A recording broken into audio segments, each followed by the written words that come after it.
Good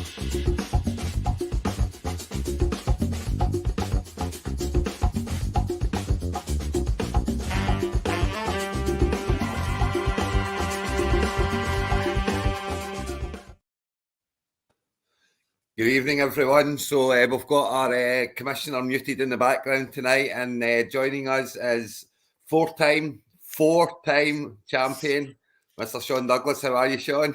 I'm very well, thanks, Craig. How are you? Yeah, I'm not too bad, but yeah, you're building a wee ring shop for yourself there, aren't you? I know I'm going to run out of fingers soon. Come on, guys. Well, I was just, 4 out of 10, man. Some would say that you're making a mockery of what is a very active school. Obviously, not a very good school, but a very active school nonetheless. Well, I would say that, I don't know. Sometimes it is perhaps ability, and sometimes it is just luck. Though I think this season is probably an indication of the latter, really. Because I guess we'll go into that, but let's just say it's been a surprising season. I think in a variety of ways for everyone. Well, I mean, but we are that is where we're going to go. And I've got to say, of every time, the four wins that have came around, I'm going to go with every single one of them. About halfway through the season, you were giving up, and you were ready to chuck it, and you were ready to start chucking in, and a wee trade. You got that wee trade that just gave you the wee boost to get you going, and a couple of wins, and you kept and you persevered with it, and you ended up champion at the end. I don't think you've ever done it from top of the shop all the way type thing. I think that's maybe the difference this year, is that I think sometimes I'm a bit of an all or nothing sort of personality anyway. So I think that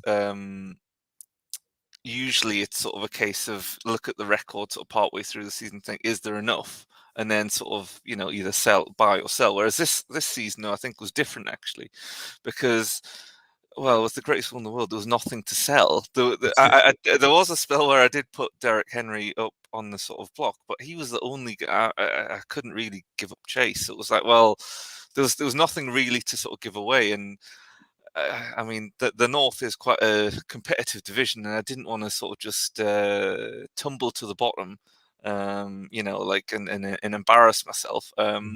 So I don't know. I'm still surprised. Never mind that I've won or got as far as I did in the playoffs. I'm still surprised actually that, given the level of talent in the North, that actually all of the teams got through, just because I thought that one would have sort of lost out due to the level of competition. And I think that's a testament to the quality around the league generally, because I think it's now very hard to sort of make up. If you start falling away, it's very hard to make it up. But also it means that this year there wasn't any teams that really fell away, apart from a couple who made it clear that their focus is next year. So I think the league's been particularly strong this year. I mean, it's got to be said as well. I mean, Henry and Chase were your two players, as you're saying. They've been your two superstars that you've had in your team this year, all year. But neither of them have overly performed. I mean, they've had their weeks. But they've not been great this year. Neither of them really. That's not where you've won and lost. It's your Algier, drafting Algier. What a pick! But it's the way you've kind of played the market, the way you've played the agency and stuff. And it's this, every one of those wins. You're opening my eyes to how you can play fantasy football. I've got to say, and that's a compliment. Oh, Craig, thank you. I think really. See when we were drafting, right? See when we were drafting and we're making the picks and you're getting down to the bottom ends, your 14th, 15th pick, you're looking for that, who's that going to be, that guy that might win me the playoffs? Not get me there, but win me them. No one in your life or in your Nelly said Joe Flacco was going to be that guy. Nobody. Well, no, nobody. I mean, I've got my sort of my draft board up on the sort of on the other screen, and I mean, when you look at it, my first pick after those two was after Chase and Henry was Perrine in Denver, which was a bit of a disaster. That was my that was my 6th round pick, and then after that, the next one was Algier, who was the only guy who lasted the entire season apart from Chase and Henry. After that, it's a bit of a, with the greatest of respect to some of there's a couple ones who really sort of played valuable parts, but there's a lot of bums on that list as well. Yeah, I'm looking at you, Sky Moore, in particular. And that's it, but that's the thing. I mean, Joe Flacco taking you to the Super Bowl, who taking you to the title, who would have thought, And you picked him up at the right time when no one else took the stab at it. You went, you picked him up, and he's taking you to the bowl. Well, I must admit that actually I wasn't really thinking of taking him, because I mean, doing so sort of goes against one of my cardinal rules, which is try to play as Browns players as humanly possible at all times. Yeah, well, that's a Um, good rule. However, it was during a chat between myself and your good friend Mr. Baxter that he sort of we're talking about the quarterback situation, particularly given the fact that yeah, mine was once Kirk Cousins went down was in flux, and he sort of was like maybe Flacco would be one, and I was like, "Wah." And yeah, I mean it could have been very very different if he'd pulled the trigger himself, and I mean in the end it sort of has worked out for me, but yeah, I mean as I say, I'm really surprised that it's paid off quite as well as it has. Yeah, I mean, he's almost 27-year point. Only two-year players got double figures in the final. I mean, Mm, and it's testament to it as well. There we go. Thank you, Johnny. It's testament to the game as yeah. I mean, you only need to beat the team in front of you. That 82.86 was the 11th best score of mm. the week in the league. And I'm pretty sure a few didn't even look at their teams. And it's. You only need to beat the team in front of you. And of course, when the team in front of you start Matt Stafford over Geno Smith and cost themselves 7 points in a 4-point game. I think this is one of the things though, which I always think that like you can sort of look at the list, and I would have in that position done exactly the same thing as exactly the same thing really, and Yeah, I just think it's desperately unlucky because you can I mean on paper there's absolutely no way that I should have won that contest. I mean look at the caliber of players. I mean Stafford, Sanders, Herbert, Cup, St Brown. Like if you pretty much compare line by line, there's not many sort of where you'd think, oh, the factory has the better play. Tartan Bears is clearly the better team talent wise. It absolutely. is there is, and I don't think anyone really wants to admit it, there is definitely an element of just luck because once the games start, it is completely out of your hands. Well, it's any given Sunday, Mm, and that's exactly the thing. You're getting towards back end of the season. The guys who got you there aren't necessarily the guys who are going to win. The players drop off. I mm, mean, looking at my team, Barkley, Jacobs, Taylor ran amok all season long. And then we step into the playoffs and Bartlett falls off and Taylor's not playing and Jacobs disappears and it all goes to pot and you look and that's it the guys who get you there aren't necessarily the guys who win you the bowl the bowl and you've mm. got to have the courage of your convictions to sometimes drop them and go a different route. Yeah, I agree with that. I mean, I think it's definitely always a case of like, yeah, it always feels a bit risky, doesn't it? I mean, like I mean, for example, just looking at the teams, and you sort of see the options that on the bench. I mean, I think also to have Mosa out that week was really unfortunate for Joe. Yeah, Um, oh, it was. Yeah, I that was mean, a bad loss. again, like the only reason I got as far as I did is because of injuries, particularly in the semi-final as well. I think that was even more pronounced than in the final. But yeah, I feel incredibly, it's desperately unlucky for Joe because I think he probably, yeah, I mean, if he had have went back to back, he certainly would have earned it. Absolutely, that's and but as you say, losing Mostert was horrible, and like you say, I mean, you play Stafford against the New York Giants over Smith against the Pittsburgh Steelers Mm. all day long, especially in Pittsburgh as well. Oh no, it was in Seattle, but still, you do play Stafford, but why even give yourself that question mark? Why have them sitting on the bench? This is my pet hate here. You see, well.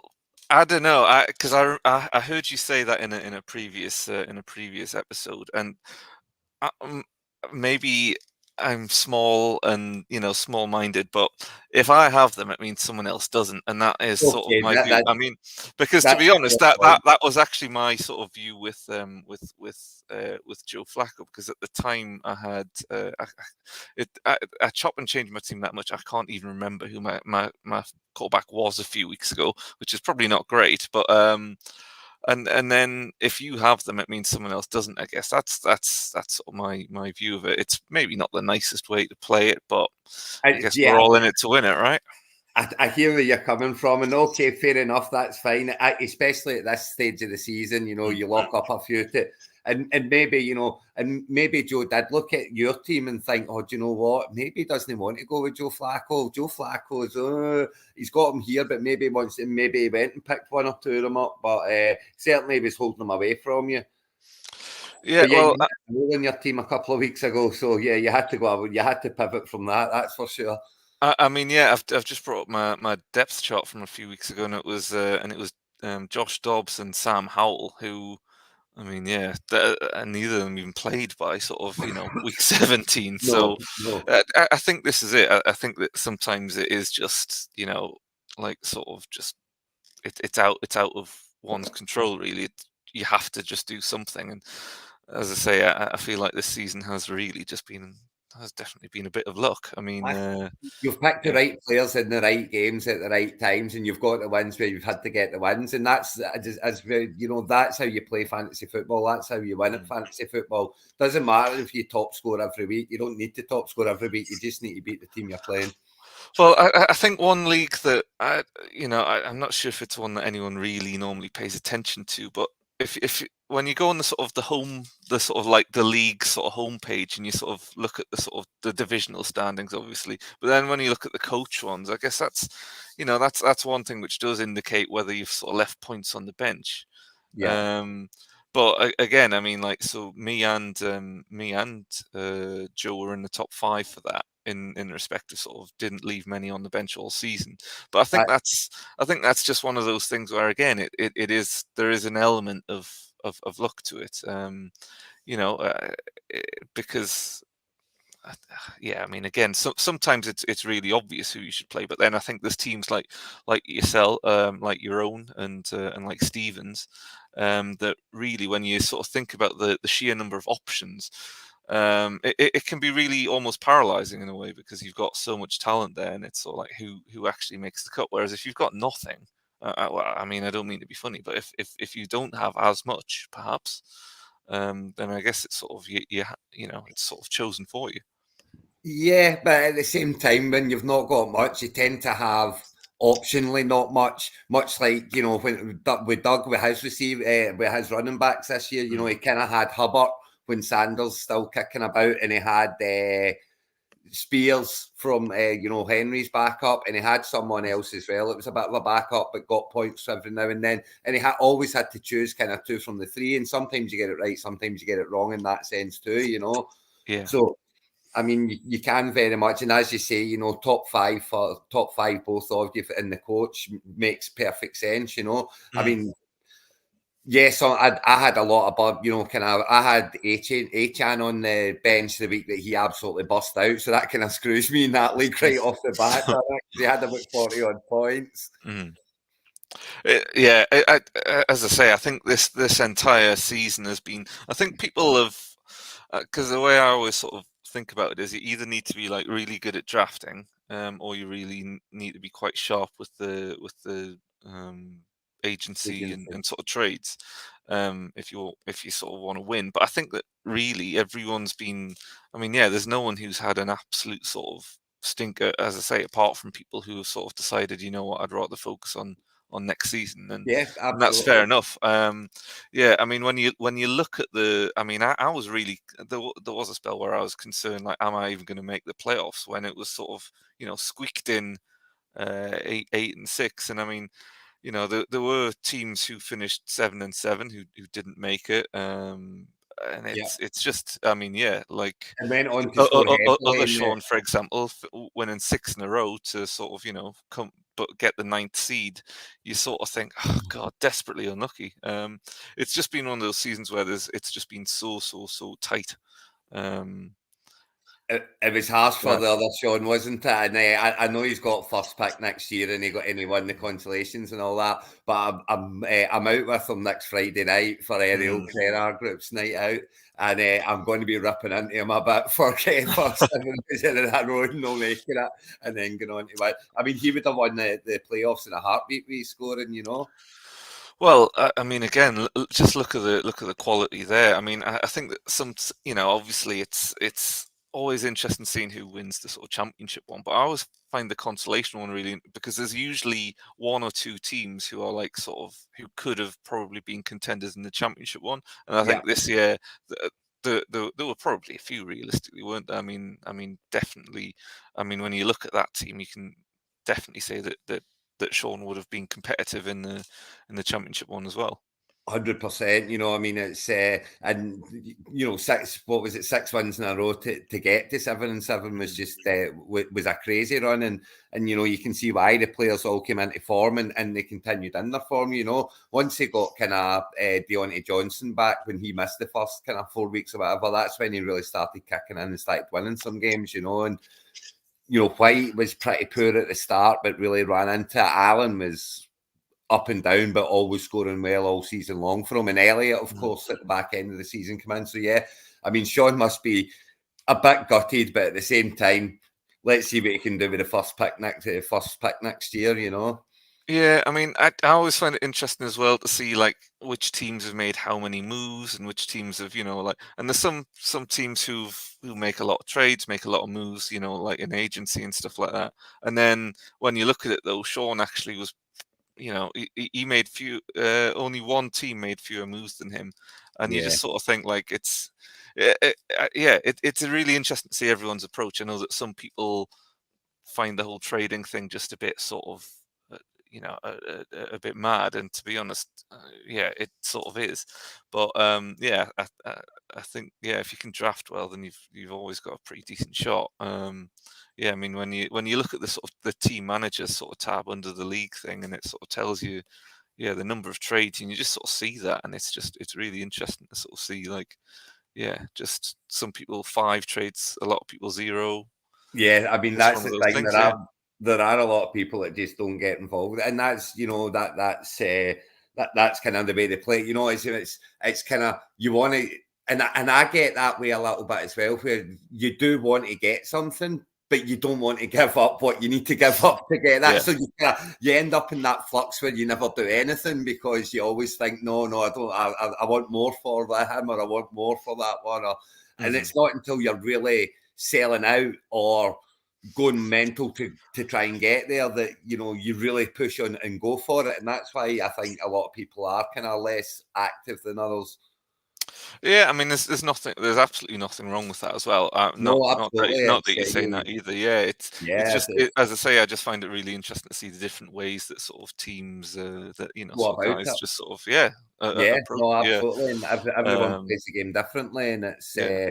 Well, I think and I mean, I think next season is going to be a prime example of that, because I mean, I don't think the North is going to have 4 teams in the playoffs next season. Let's put it that way. well, no, that won't happen again. Yeah. That was an anomaly this year, and it was four decent teams. I mean, I know Doug traded into it a little bit. I went and picked up a quarterback that, by the way, Doug was very quick to point out the studying that this boy does just to try and get one over on me, So he actually went back, right? What he has done, and if he's done it this year, I'm sure he's done it pretty much every year, and it's just worked this year for him. But he has went all the way back to when I picked up Jordan Love, and he's done the math of I kept Jordan Love every single week.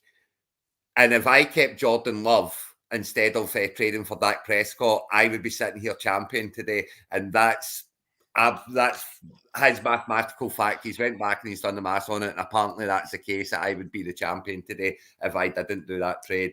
So, I mean, I guess this is a thing where people make moves, and at times, I guess everything's sort of clear in hindsight. I mean, for example, the one with Mahomes and Goff, which, by the way, I didn't actually think was that bad a oh, trade. come on. I mean, well, I mean, Goff has what? He's got Gibbs to throw to. He's got St. Brown. He's got.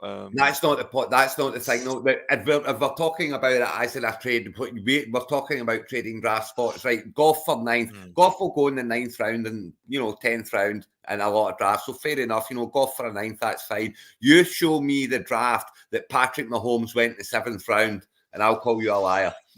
Well, I mean, I can't disagree. Perhaps there that it's if I you get Patrick Mahomes for a 7th round pick, come on. Yeah, I mean, this season he was one of Mark's keepers. I've just realised, but yeah. Look, I guess this. It's one of those ones. I think it's just one of those ones where I could sort of understand. I would have, if I was in Mark's position, I would have maybe asked for more, but I can understand why he did it. So well. I can completely understand why he did it, and I get why he did it, and he was disillusioned with how badly Mahomes was playing as well. And, he's had Mahomes for a long time. It's not like, he's been in and out. Him and Douglas swapped over Mahomes a couple of times now, Yeah. But I get why he done it. I completely understand why he done it, but that's exactly my point. As I said, you could have got much more. But then Doug wasn't prepared to give up that much more, and that's the flip side of it as well. And we can't forget that point too. Mark was wanting to move on. Mark wasn't enamoured with Mahomes. He had other options on his bench. And Doug wasn't really willing to give up much more. So in that sense, I can feel it as well. I mean, I'm not saying no trade's a bad trade, Sean, but you make a trade unless it's a specific collusion trade, which it absolutely was not, and that is not, absolutely no way. But every trade has its pro, everyone has their own view on a trade. I've made a few trades before and people have looked at me and went, what the fuck are you doing? I mean, our very own commissioner this year gave up a 3rd and a 4th for Tua, but he had every, the reason he was in it at the time, and he thought Tua was one that could get him over the line, and Sean wasn't for budging, so he had to give up what he had to give up. No one had traded before. So I get it. I mean, hindsight shows he well overpaid. Well, I think I think it's just people will do what they're going to do, and everyone's got their own approach. I think also though as well, we're talking about like Doug only being prepared to give up so much. I mean, is that not Douglas Baxter to an absolute T? The man sets his lines and he will not break them. Which it's not even that. He then sells the ice to the Eskimos as to how he's worth the 7th round pick. And at that stage and blah blah, and that's how he would have sold it. Oh, Mahomes has been awful. You know what he's like. You've been in many a trade deal with him when all of a sudden. Well, actually, not that many, just because he sort of giving him up. Yeah. Well, I mean, I was going to say actually not that many, just because I'm sort of like, God, like I'm not sure I can sort of live with this. But yeah. But no, I mean, when you look at when you look at sort of how it's all played out, it's been such an interesting season, and you look at the scores, and I mean, like if we were to sort of break down each game, which I'm not, which we may well do, I think it's been a cracking season, and there's been a lot of things to sort of pick over, and 100%. It's been so, and it's been back and forward as well all the way. I mean, the one constant's been the North just pummeling everyone, but I mean. It's just everyone's kind of had a story this year, like kind of Grotty had his story where he had the draft picks and he drafted well with them, and then he started trading up for it as well, and he properly put together an absolute dream team there that kind of just fell apart at the end. Poor Jalen, Jalen Hurts kind of fell away a bit, and he had too many options. Stephon Diggs, I mean, what's Diggs been like? Well, I mean, I've got his sort of depth chart up, and you sort of see the bench, and he's got Walker, he's got Eckler, he's got Javonte Williams, he's got he's got Diggs, Metcalf, Devontae Smith, Kyle Pitt. It's a bit of an all-star cast, but yeah, again, it's just desperately unlucky, I guess. It didn't perform. I mean, you can see why he picked up every single one of those players, and he paid quite. I mean, he paid Graham the 3rd for Eckler, and At the time, I thought, Graham, why are you only getting a third for Eckler? Are you kidding? But he has not performed, to the point where he won't be a grow to keeper next year, that's for sure. Well, I think now, I mean, I guess, yeah, like obviously the season's just finished, but I mean, now when I sort of go on the website, it's sort of like, now you can sort of pick your two keepers for next season. And I think it's really, I always find it really interesting to sort of try and sort of guess who people are going to keep. Yeah, me I, too. I think on a lot of teams you can probably see, but there are definitely teams where you're like, that's going to be a real tricky decision to make. So And yeah. there's always the surprise ones as well, like the other Sean chucking in Alexander Mattison this year. That was his keeper. I mean, I understood the logic for that. It just didn't Yeah, I'm glad someone perhaps did. go. Yeah, I mean, yeah. I guess this is the thing as well is that you never know who's going to be around. That's it. And because you don't know who people are definitely going to keep. If there is someone who you're like, I'm not sure, then you're just not sure who else is going to be there. Like for example, if I mean, last season I had quite a few decent options, and it was sort of like, well, I knew that if I don't pick that person, I'm not going to get them again, just Yeah, because I that's had no it. picks. So yeah, it's a difficult decision, and I think it'll be interesting to see which teams keep which guys. Yeah, I mean, I had options last year. I've got options this year if they're all coming back, kind of thing. I've still got Jacob sitting there. I've still got Barkley. I've still got Achan, who's going to come on much, much better. You would think in year two, and I've still got Taylor, who's signed on a mega deal, at Indianapolis, so he's going to be back next year. So, I mean, I've got options there, I've got to say. But yeah, and there are many, many teams that have got, even Michael, who, correct, I'm not sure he done any trades at all, did he, Michael? And Uh, he's left you on in a prayer, But as always, running through the regular season, and 114 points in the final week as he beat Grote for fifth place. He beat Grote for fifth place, but his team's been flying all season long, and I'm not sure he traded for any of them. yeah, I mean that's yeah.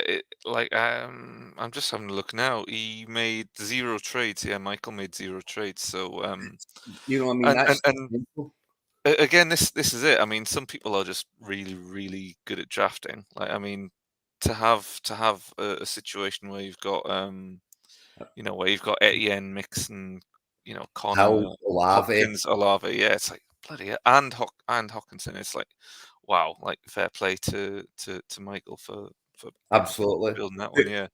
Took the swing with Stroud at quarterback, and it's paid off dividends. And it's, yeah, I mean, hats off to him, and that's how Michael tends to play it. And he's always there at the end of the season. He just Yeah. always falls in the playoffs, unfortunately for him. But one of these years, he's going to go all the way.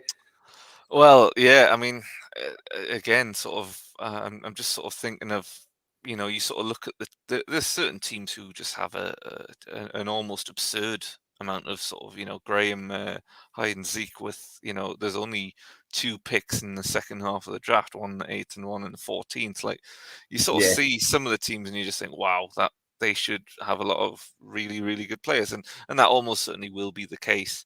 But then again, it's that sort of case of you can only play so many. So yeah, I'm curious to see how people sort of approach it. He's over the moon, Graham, with that because he's always in Zante when the draft's been done. It's the week he's always on holiday, so he says I can get it done nice and nice and early, and I can go and get absolutely pummeled. So he's over the moon that it's that because usually he's half can by the time he's over can by the time it's over. At least he can kind of come in semi sober, get it done, and go out. Yeah. But yeah, it would be rude to not. We've went to the fifth place game, so it'd be rude not to mention the third place game where Mr. Baxter did knock off his bosom buddy, Copen Badley Jets, and finished third place. I mean, it was just a typical Baxter score, 81 points all season long. He's been winning games with 81 points. It's again, it's another one where you look at the team, you look at like the two squads, and I mean, yeah, I think realistically, I would have expected Doug to have won that contest, but I think it was almost as much down to Mark's team having a bit of a bad day rather than Doug's team playing particularly well. I mean, again, going back to Mahomes, like his performance hasn't really been what anyone would have expected. Kelsey has been disappointing as well, and particularly when it sort of has Very. mattered. But I mean, a team that still has David Montgomery, AJ Brown. Okay, yeah, fine. Even Chuba Hubbard. It's a team, and yeah, Terry McLaurin. You sort of think, okay, there's definitely some potential there. You look at the bench where there's sort of Jalen Warren, Spears in Tennessee, and Smith and Jeba and Kyler Murray. I mean, that's a pretty good bench to have, It's a and lot of options. yeah, it's a lot of options. And I think the one thing Mark has been, I think, a bit unlucky in that. I mean, yeah, he's lost by 20 points there, so you can't say that it's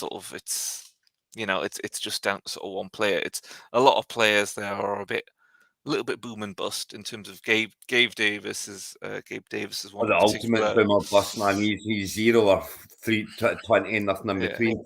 But I I mean, mean, Mark's done so well. Mark has done so well in the sense of he gets I look at his he's another one I look at his squad and think no chance every single season, and every single season he's up there and he's thereabouts. He seems to get the absolute best out of what doesn't look very good on paper, and it astounds me that it astounds me that he got into the playoffs. It astounds me that he beat me in the quarterfinals. I mean, it totally astounds me, when you look I, at what he's got there and what kind of was sitting in my team at the time, I mean, I've just brought up his sort of draft, and so he got Bijan Robinson number 2. He's been unlucky there that Atlanta have been coached by an idiot all season. Well, yeah, Um, Mahomes is, as we'll say, is not really done it.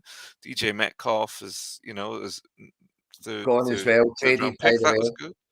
I mean, then after that, you look at I can understand the decisions that he's made. The likes of Gabe Davis, the likes of Quentin Johnson.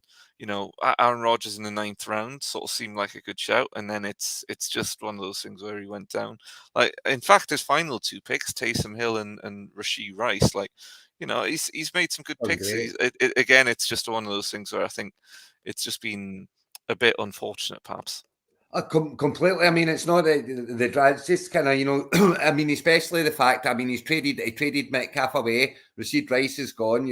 He has traded out as well. He'd given the season kind of up, and yet he Well, still ends up in the playoffs, and then he's running all the way to the 3rd place game. I mean, it's just it's testament to how well Mark can play the agency as well and bring in the right guy at the right time. I'm sure he'd be one of the most active agency players. I don't know if that's a number that you could see, but I mean, he does go into the agency and pick up the right guys at the right time very often. And you think, what's he doing? And then boom, he hits a big score, So, and it I is a mean, boom of bus players, like you say. Shahid being the other one. I mean, Mark made 28 moves, according to the sort of managers page, which is only Right. third, sorry, to Johnny and to Alan. There you go. And yeah, I mean, you talk about draft picks, he's actually got a 6th and a 7th for next season. So he Yeah, sort of got rid of his 8 and 9th. So he's yeah. I mean, he's traded Mark's up as well he's and he's finished he's, fourth. he's yeah. I'm sure that yeah, there's certain players who you just expect to sort of be there and there's certain players who you expect to sort of be there every year, and I think Mark will sort of be decent again next year as well. Yeah. Do you want to know my proper long shot, but I think it's going to happen next year? This was meant to be Grote's year, right? It was meant to be his year. He had all the picks and he picked very well and it all went to pot. But he's also traded out and he's traded away a lot of picks, so he's going to be down, not having me. I think he's going to pull it out the hat next year. I think he's going to be right up there next year. I really do. I think he's going to... from nowhere, because he's given away his draft picks. There's my out there one for next year. I think that is going to be extremely hard. I mean, he's got his two keepers. He's got a 5th round, a 7th round, and then that's it in the first half of the draft. He's Yeah. got a couple of 8s, a couple of 3 9s, but yeah, it's a hard position to be in. It's not easy to sort of, unless you are going to proper wheel and deal, which to be fair, he might, but it's hard because there's not really normally an enormous amount of assets that you can give away unless you just keep on mortgaging the future, which is not really Yeah, you can't do sustainable. that either. Yeah. No, there's no point doing that. But I think he'll I think he'll be the one that drafts all the guys that stay fit and all that, and it's anyone coming out the draft. Kind of, if you're drafting anyone in this league, especially, you're expecting them to play some part of the game. You're expecting them to get some touches in the game, and I think he's going to be the one that drafts all the guys that stay fit and maybe come through that aren't expected but push it in. I think that's how it's going to go down. Well, it's an I'll call you back interesting shortly. it's an interesting opinion, and when you look at sort of the players that he drafted this year, there's a few that have question marks on, but really you sort of look at it and you're like, actually, that he didn't draft poorly this year or anything. I mean, it, No, it he drafted well. That's it. I mean, he built himself a dream team. It just didn't perform in the playoffs. It's that simple. mm, They just, yeah, too many of them underperformed, and too many of them underperformed in the year. yeah, Big's been terrible. Devontae Smith, had a couple of good weeks, but in the main wasn't very good. Pitts, again, couple of good weeks. He traded in for Metcalf, and he maybe got one or two out of maybe 7 or 8 good ones out of him.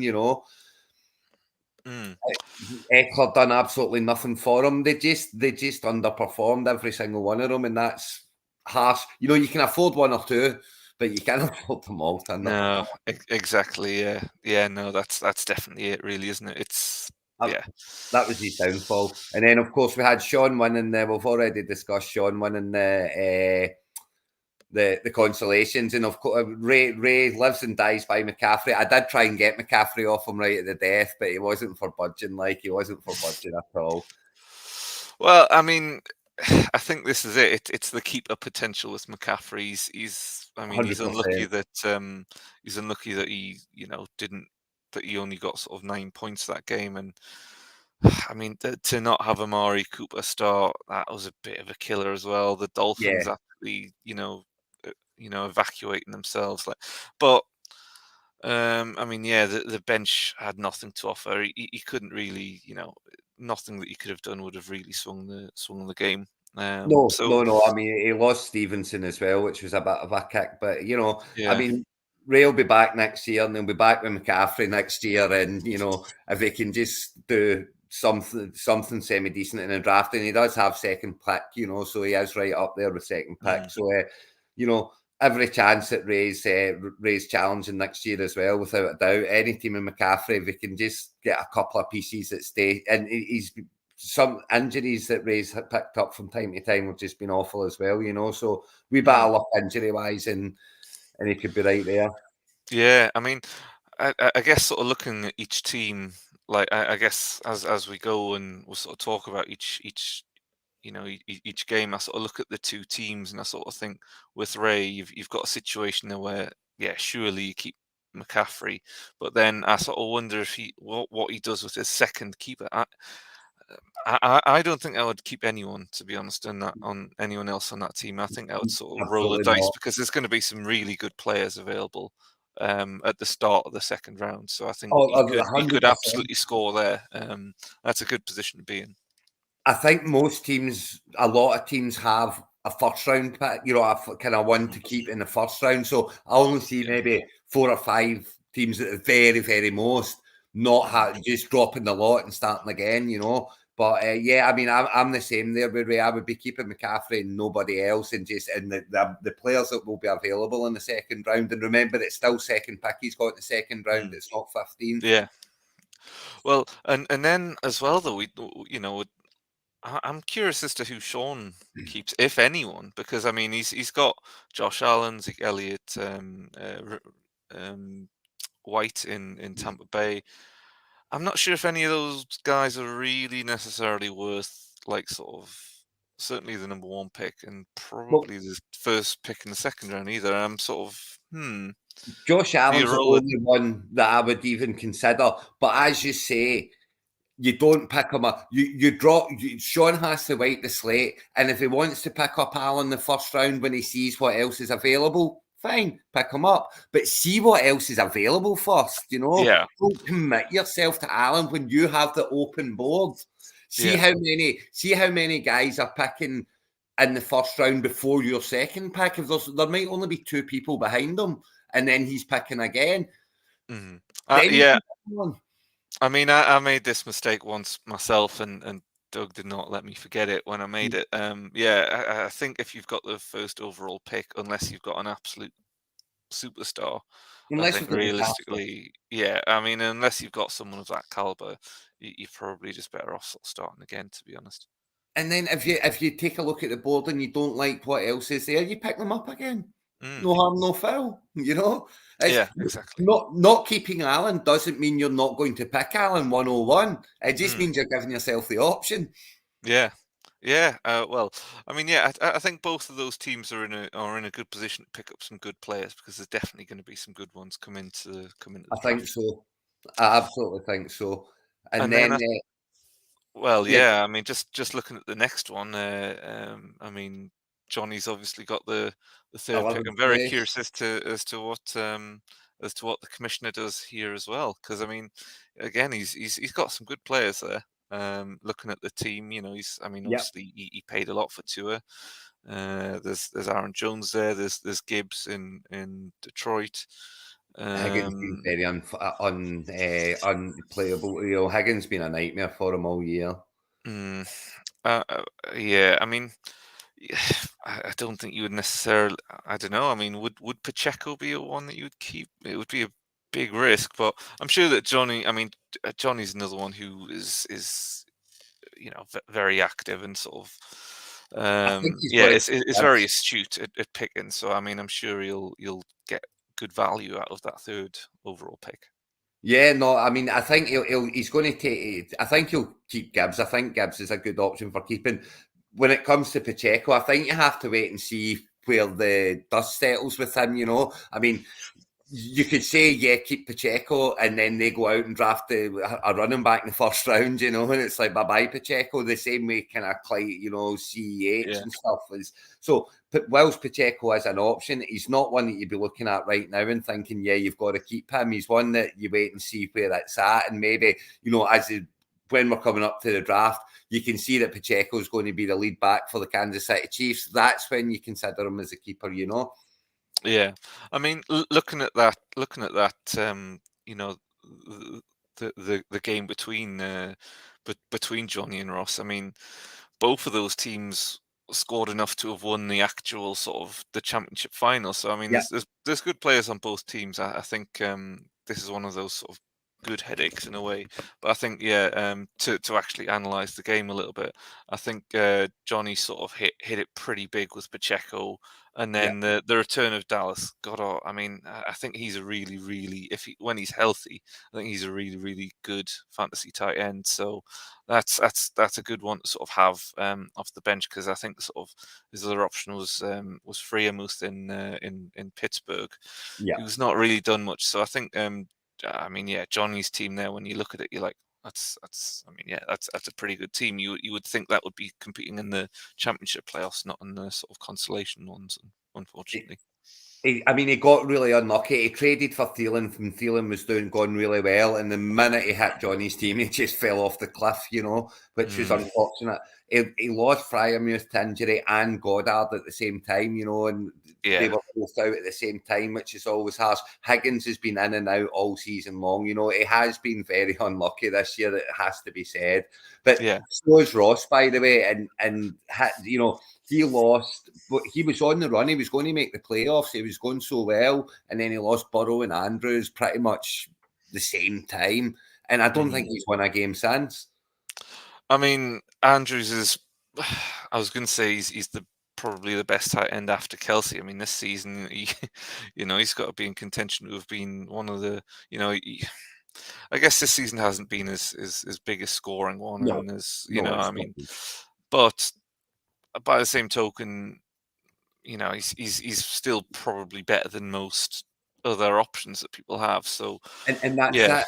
It's, and it's one of those positions where Andrews, even if he's getting you 6, 7 points, I mean, that's been a lot of running backs in this, that's been a lot of wide receivers in this non-PPR format, So sometimes those 6, 7 points are golden.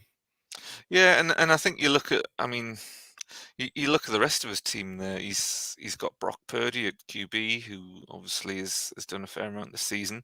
It was a nice one to bring in for Burrow, to be fair. It was good that he Yeah, had Purdy on the bench there when Burrow went down. I mean, Pittman's hit 1,000 yards for Indianapolis. Yep. Debo Samuel in that 49ers offense. James Cook's started to come along since Buffalo have made the change, and DeAndre Swift was part of a Eagles squad that was flying at one point and was sort of stuttering.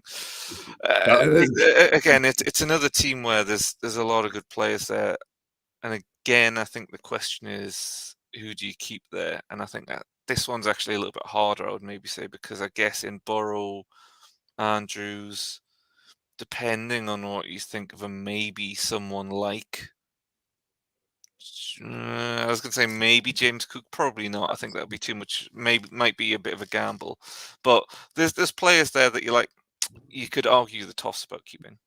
I mean, you could make, I mean, my big argument for keeping someone is, will they be drafted in the first round? Will I see them on my first pick? When it's my first pick, will they still be there? And if I think they will still be there on my first pick, then I'm inclined not to keep them. And I looked down Ross's team there, and whilst I like a lot of players, like you say, James Cook, I really do like James Cook, and I think he's going to have a great year next year and year after. But would I put him in as a keeper right now? Absolutely not. Because I think he won't go till the 5th or 6th round. I think you might go higher than that, but by the same token, In a I don't think 16 you'll go. team league, probably, yeah. I don't think you'll go. I don't know. I don't think you'll be gone by the time that the sort of the 20th pick comes around. Yeah, Yeah. so for me, I'm a maybe not keeping anyone from Ross's team. When he's got 10th. So what's that? That's first, second, third. So the fourth pick, he's got the fourth pick. So come fourth pick, I'm pretty sure James Cook's still going to be sitting there if he drops everyone. So again, for Ross, I'm a chuck it and start again. Yeah, I mean, unless you really, really sold on Cook or Burrow or Andrews. But Yeah. again, I think Andrews is a bit of a tough one because he's a good tight end, and tight ends are really hard to find. They are. Particularly in this league where it's not sort of PPR, where you've got a situation where it is about yardage. You want guys who are going to get the ball a lot, and he probably is one of those guys who, when healthy, is a one who is going to sort of put up points more often than not. So, And he is young, tight end Andrews. He's not kind of kicking on his 30 into his 30s or anything silly like that. I'm sure he's got years left. He will be back next year, I think, and you have to think he'll have a better year than he had this year. So yeah, I hear what you're saying there. And as you said, that the position is an important position. If you can get the right piece in there, it can win you games. Yeah. It's I think being at the start of a draft is, obviously it's disappointing to perhaps be there unless you've sort of, gone in for that. But it's a bit of a fun situation to be in because it feels a bit more like there's a lot riding on it. Whereas if you sort of the end of a round, you sort of like, you're perhaps more inclined just to keep a keeper who you're sort of not sure on. 100%. That's exactly it as well, because when you're at that back end and you just see all these cracking players going and you see what's going to be left by the time you're looking, you're going, I don't fancy any of them, Yeah, well, I mean, I guess we should probably move on to the next one, which is so Alan's team had a week and a half. I mean, 137 points, won them 13th place. It's I mean, that's just desperately unlucky. I mean, because that is an absolute, like, everyone, like his big hitters really hit big there. Yeah. Lamar Jackson, 45 points. I mean, there are some teams scoring 60. I mean, he like between him and Najee Harris, he would have beat a couple. Those two would have beat 2 teams just on their own. I mean, Yeah. that's mad,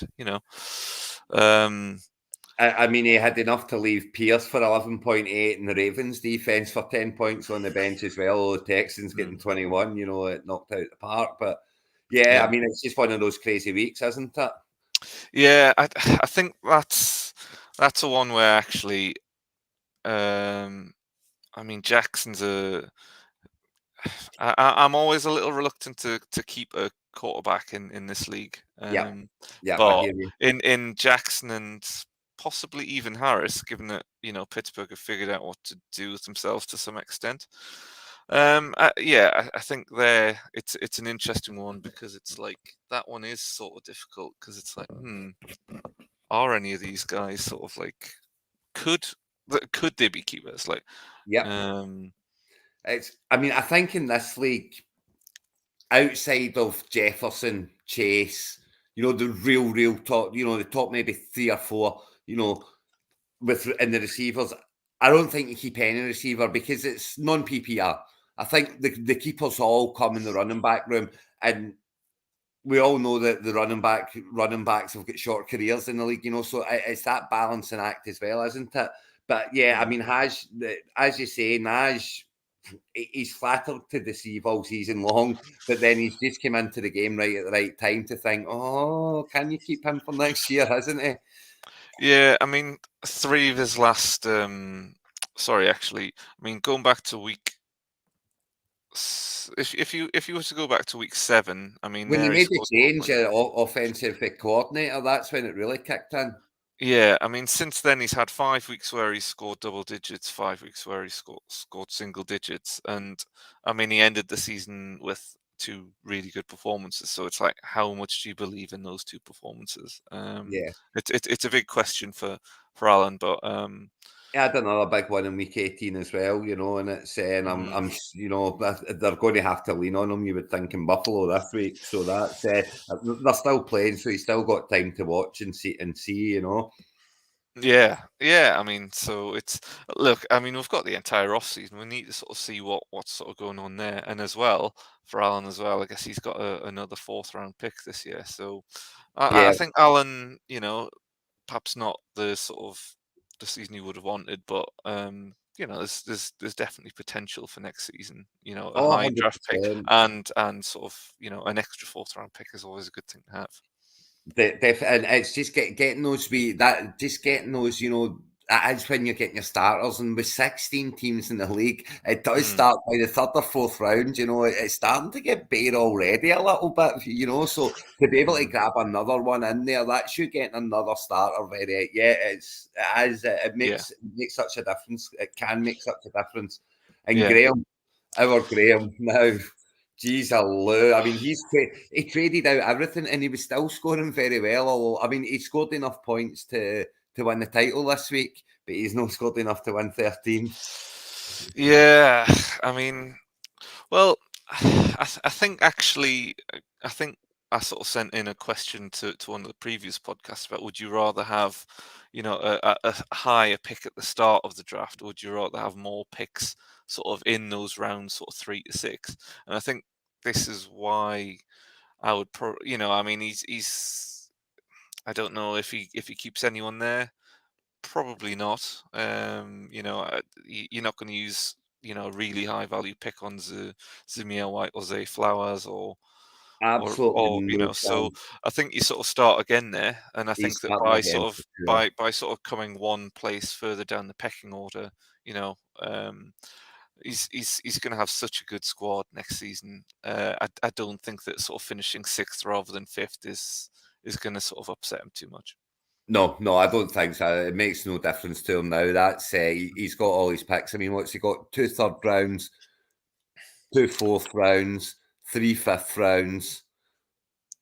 I No, mean, 4 5th rounds. He's got 4 5th-round 4 picks. 5th round picks. I mean, it's Yeah. just ridiculous. As you say, he picks in the 8th round, and after the 8th round, his next pick's the 14th, the last round. So, it's looking good for Graham. Graham's got to be looking good, And he must be excited about it. But he'll be bricking himself as well, because that's him in the hot seat. Do you know what I mean? And no matter what you say, I don't care what you say. I felt the hot seat when I done it. You know, you felt the hot seat when you done it. Groty's felt the hot seat this year. And Graham Purvis is in the hot seat. What can he do with it? Well, yeah, I mean, Graham is typically, I think, pretty sharp with sort of drafting and He stuff. I is. mean, I can't recall. I'm just going to bring his team up sort of for, like his sort of draft recap. But I think you'll do well. But again, that there is that sort of challenge of who do you actually sort of. I think he didn't really hit on his keepers this year, and even some of the guys that he sort of brought in, through the draft, it hasn't been his best year. No, But to be fair, he's absolutely maximised the return that he's got on sort of the players that he has. So he's going to be dangerous 100%. next season. Yeah, I'm very keen to see how he uses that. Me too. I've got to say, I'm exceedingly excited to see how he uses it and how he gets on with it, because it is a hard thing to have, and I don't think anyone's ever actually went on and won the title from the kind of hot seat of having all the early picks. You know, something inevitably goes wrong along the way, and it puts a kibosh on it. So we'll see how Graham gets on with it. I mean, yeah, I have sort of thought there is probably another way of how you could sort of utilize all of that sort of draft capital. I'm not sure if I necessarily want to share it because I want to keep it for myself if ever I get into that position again. But Fade out I of mean, it. yeah, one thing I would be tempted to do would be to sort of draft some, some obviously some really good players, but then perhaps sort of package a couple of good players together for someone like a McCaffrey, like genuine sort of like game breaking, like sort of Yeah, match winners, yeah, who would it almost sort of like gives you a bit more sort of star power, a bit more sort of like individual high scorers, and it sort of removes some of the sort of the challenge of who am I going to pick here. But yeah. obviously, you can only do that once you've made your picks, and then you need to find someone who's going to be prepared to sort of take Willing them to on. do that. So it's an interesting position to be in. I hear you though, yeah, you kind of you try and find someone who's maybe not totally enamoured with their draft, but they've got the two big keepers, and they think, oh, do you know, I could do with more Mm. strength than the star quality type thing, you know, which a lot of teams do end up in the position of. It's finding the right one and making the right offer, isn't it? Yeah, But yeah, exactly. I hear your strategy. Yeah, it's not a bad one at all. It has to be said. Yeah, should have probably kept that up my sleeve, but never mind. Hopefully, I'll never need to use it again. Yeah, hopefully you'll never be in a position. Yeah. And then finally, we had the 15th place game. You know, Graham, Farts Flying Eagles, beat by Chris and his Blue Toon Patriots. And, you know, Chris was dreadfully unlucky again this year. You know, he lost, you know, he was going really well, and then he lost Richardson, and he lost someone else. He lost Jefferson as well for so long, you know, and Yeah. it derailed him. It cost him his season. Yeah, it because I always think that I always think that Christopher again is another one who sort of always builds a pretty good team. I mean, you look at the team there, and you see. I mean, Tony Pollard was besides Christian Watson was his worst performer, and yet I mean that's a guy who you might have. I mean, on another team, I think there's other players on this team that I would pick as keepers ahead of him. But I think on other teams, he would be a potential keeper. Yeah, yeah. You've got, as you say, you mentioned Jefferson. I really like Sam Laporta, and I sort of wonder if he actually could get into the keeper discussion again, because tight ends are so difficult to sort of find. And he finished the season as the number 1 tight end. And to say, but you know, as a rookie tight end as well, rookies don't do the tight ends don't do well as rookies. They have to grow in, and he has burst out on the scene. Surely the only way is up for him now. I mean, you would have to think so. I mean, if I was in that position, I would seriously be considering keeping Jefferson and Laporta, and obviously that team. I mean, that team's obviously going to be broken apart now because it's the end of the season. But he has sort of picked up, good guys as well. I mean, Nico Collins. and Jerome Ford. You know, I almost can't believe that Chris is in this. Is it, you know, when you look at that sort of starting lineup again, it's another one where you almost can't believe like how you in the sort of consolation playoffs. And again, it's just because Yeah, the league's been injuries. so strong this season, and injuries, And yeah, which have been massive. they get murdered at the wrong times, you know. With Yeah, Jefferson, Collins missed a lot of time. You know, Watson's hardly ever played, and the other keeper option that he's got as well, and is the only Indianapolis Colt in the room, is Richardson not a keeper option? I mean, when he was playing, he showed decency through the air, and he has the legs. yeah. I guess the sample size is perhaps too small. I mean, you've got 4 games there to assess on that, and I mean, you know, his first 2 games he scored, you know, just shy of 19 and just shy of 18. Then he had a 30, you know, nearly 32 points. But I mean, that's yeah, it would be a big gamble, to be I, honest, to go with Richardson. I could see why. I can see the temptation, because if he is absolutely, I mean, he could be Lamar-esque, but he could also just get, you know, he could just go a bit, he could just get clobbered out the league yeah, again or something. of course, You just don't know. he's shown a little bit of glass, hasn't he? In the sense that he's, you know, played 4 games, got. I mean, I know it was a bad tackle and all, but you know, out for the season, gone. You know, and Yeah, it shows a bad precedent, yeah, especially for it, fantasy. it does, and It's a as I risk, say, yeah, it's a big risk, and at that position in the draft, as I sort of think, obviously Jefferson will be sort of first keeper. I mean, that's just it's, you know, 100%. that's guaranteed. I mean, Yeah, that's arguably the the surest certainty in the draft.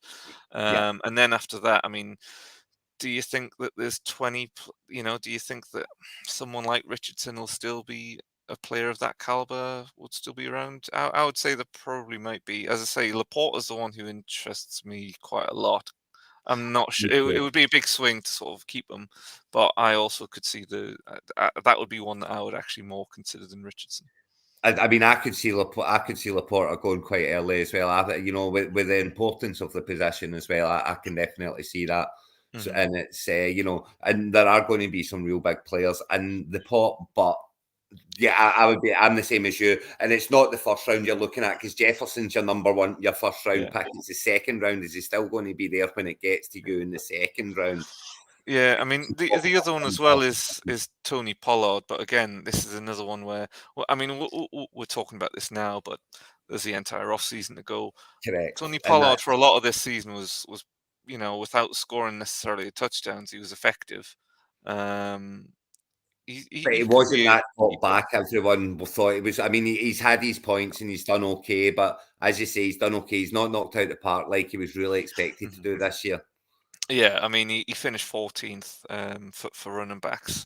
Is I'm that keeper surprised that figures? high. It's, you know, it would be a, you know, I could understand the logic for that one as well, but it would be a bit of a gamble. So he might just want to sort of keep that second keeper slot and see what, and you know, roll the dice, see what's there, See because what again, comes up. there's going to be a lot of good There's going to be a players. lot of good things there, and as I say, I think a lot of teams, certainly a lot of teams in the back end of the first round, have got someone to keep. You know, Mhm. it's I think maybe Mark might be the only one that will chuck it in and start again. I think everybody, and Mark might not even do it because he's got the likes of Kelsey, and if Kelsey's coming back and he's looking, you know, okay, Uh, it, oh no, he doesn't. Doug Scott no, Kelsey doesn't yeah. he? To gear them back up again. But yeah, so Mark might be the one that chucks it and starts again. But other than that, I think everybody else will be keeping at least one in the back end, and I think quite a few in the front end will be keeping as well. So I do think kind of the second round there'll be a lot of good players still sitting there.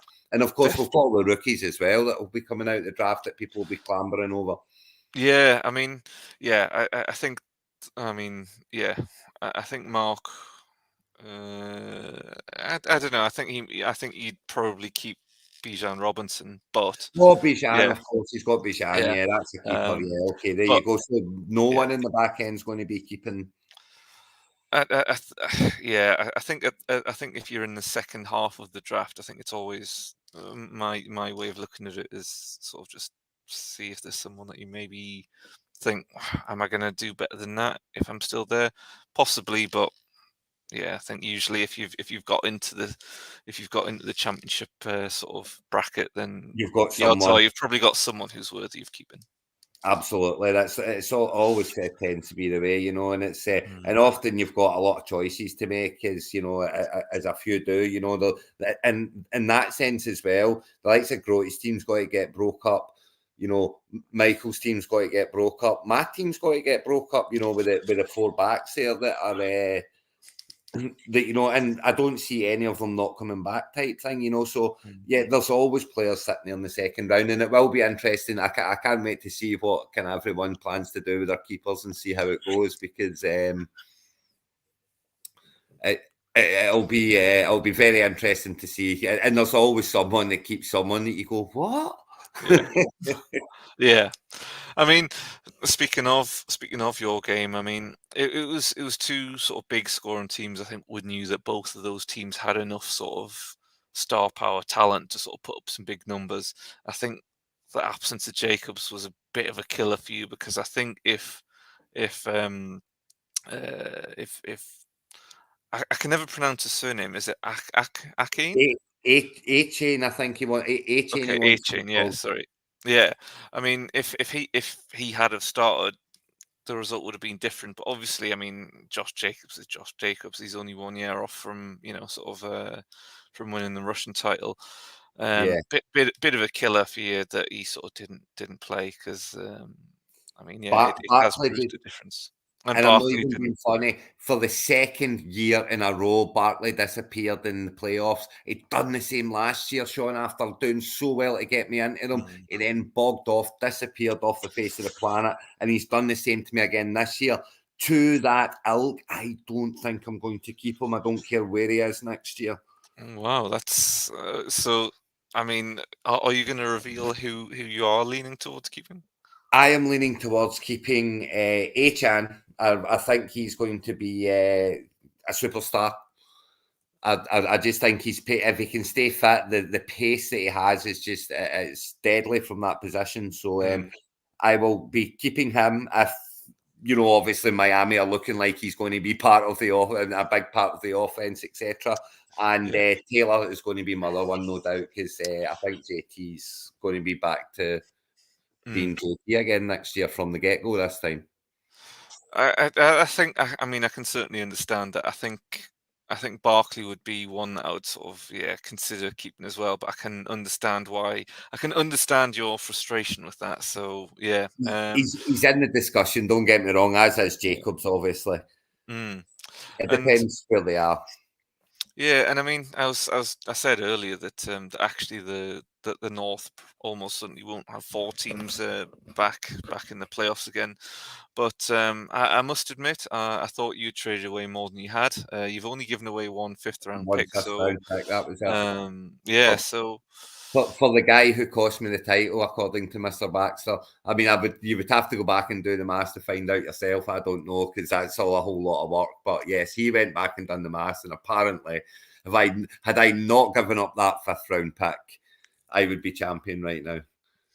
I mean, still finished with the best regular season record, top seed. So Yeah. Okay. yeah, I mean, I guess you must feel reasonably confident going into next season if you're able to keep, Taylor and A-Chain. I mean, if, as confident as you can be, Sean, when you've never won a title and you've kind of not been past the quarter final in about 5 years or so. So, I mean, as confident as you can be with those stats, but Yeah. not having a fifth round pick's not killing me or anything like that. That's fine. I can work around that.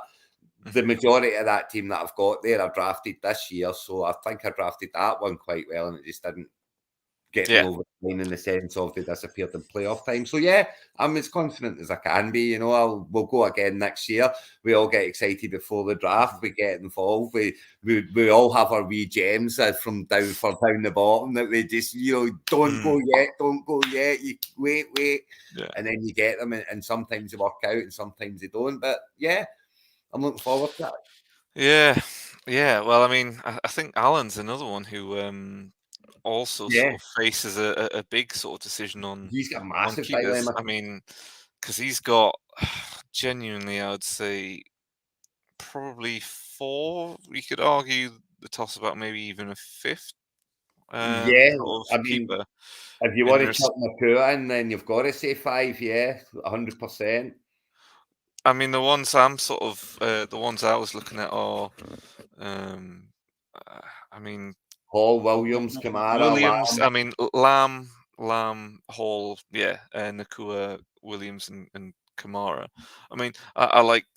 There's quite a lot of players on that team that I like, but yeah, I Me mean, too. he's got 5 there that sort of have like It's going actual to get. keeper potential. So this is what I mean about those teams who don't sort of keep their second keeper, or even necessarily don't keep their first. I mean, there's going to be some good players up for grabs. Very much, and that's before you talk about the rookies. That's just what's going to have to be dropped by people. You know, that's going to be let go. It's there's going to be some crazy talent in it. Yeah, absolutely. And again, it's like I almost can't really understand how, these two teams, when you look at the rosters, we're in a sort of, are in a battle 60. for, yeah, for Well, yeah, like well, not no, sorry, the yeah, that was title the really. seventh, eighth, yeah, seventh, eighth round game. It's you know, any given Sunday in playoff football, that's the thing. Yeah, just I mean, yeah, I don't want to keep on saying unlucky, but I mean, there is definitely an element of like that's two teams that probably didn't really deserve to be playing for so little at this stage of the season after such good regular seasons. Point to the sport or the game or the anything that doesn't need a little bit of luck to win on. Do you know what I mean? Yeah. It doesn't matter what you're playing, what you're doing. The wee rub of the green every now and then, you absolutely need it to become champion. And so, let me just finish by saying, Sean, once again, congratulations, 4th-time champion. The target is very much painted on your back. We are all coming for you next year. Well, I mean, yeah, I think I mean I'm not actually sure about my own keepers. There's only one who's absolutely nailed on, but yeah, it's going to be hard next season. I didn't expect to win this season, so I've given up a little bit more than perhaps I realised that you've given up. So, but yeah, no, it's been a great season. I think just really fun. I mean, hopefully for everyone, but yeah, I've really enjoyed it. And yeah, hopefully I'll get to keep the trophy. But we'll see. Well, we will see. And let's not forget you weren't the North champion this year. Before we sign off, let me just say you weren't the North champion. I mean, just won the league instead, so I mean, I'm not as fussed about that, to be honest. But here's my question for you then. Before we head off, here's a question for you. Who do you think is going to win the league next season? Who do you think is going to win the North next season? Because let's face it, we're both in it. And also, I'm going to put you on the spot and say, who do you think is going to have the number 1 pick next season? I know it's really difficult when we have no idea who's going to pick where, what's going to happen after this draft, never mind next year's one, next season. But I mean, yeah, winner, North winner, and a number 1 pick holder. Right, okay. I think Graham's going to be the first one to do it from the hot seat because he is going to study like hell this summer. I have no doubt. He was annoyed that he went out so early this year. He's delighted with what he's got in return for it, and he's coming back. He's going to bounce back with a vengeance next year. And I think, provided he doesn't have major injury issues, then I think Graham is going to be the first one to do it from the hot seat. Who will win the North? I will win the North again, Sean. I will defend the North, and then I will go into the quarterfinals, and it will be someone like Batman Tubies making a wee foray in that will absolutely part me in the first round. So that's the North. And on who's going to be the number 1 pick. I mean, this is really hard because I mean it sort of depends on who's going to be sort of bad, but not absolutely terrible, and that's really hard. Well, you see now the way I'm looking at that question is I am looking for the person who is most likely to hoor it all in when it's not going well. You've given away quite a few, Sean, so I'm sorry, right? But given your already admitted lack of it's all or nothing, I think Yeah. it's going to be you. Oh wow! There you go. What a vote of confidence! I think Wow, you're going to go I'll from 0 to 0. There you go. How is that? And the reason being is because I think if you lose the first couple and you always play the North first, so I'll beat you.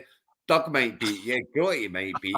But then when we go into the run, if you lose another couple there, you might just turn around and go, do you know what? Let's see what we can do next year and start the fire sale. So that's why I'm going to say that it'll be you. That's interesting. I mean, yeah, I'm very curious. I'm very curious to hear what anyone else thinks. So yeah, if there's any comments, yeah, stick them in the WhatsApp group. But yeah, this could be. I can understand your logic there. Yeah. Thank I you. mean, well, Don't think you're getting away with it. Where are you going with it? Who's champ? Who's North champ? And who's first pick? I mean, yeah, I can't look past Graham really. I mean that is a proper war chest that he's got there. Yeah, I mean there's almost too much to fail in a way. Though Graham has an extra, with the extra third round pick and and 3 fifth-round picks. Yeah, I think he's got a lot of skill. Graham's could.